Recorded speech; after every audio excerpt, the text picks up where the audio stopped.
Chào cả nhà. Nấu xong rồi cả nhà, cá kho đồ xào cũng xong rồi, bóp xào đâu cả nhà. Ăn miếng xào đâu xong luôn cả nhà.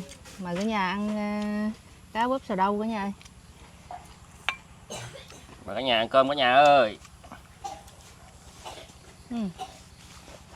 Rau ăn ngon quá.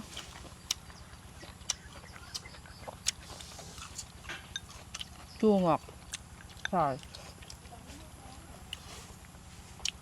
Trời kho ngon thì bể không?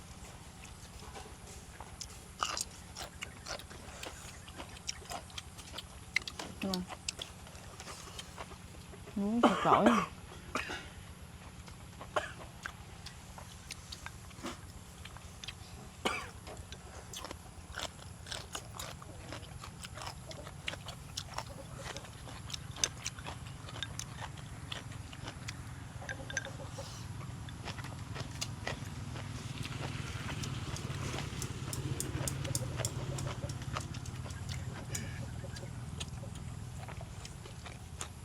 Cá kho.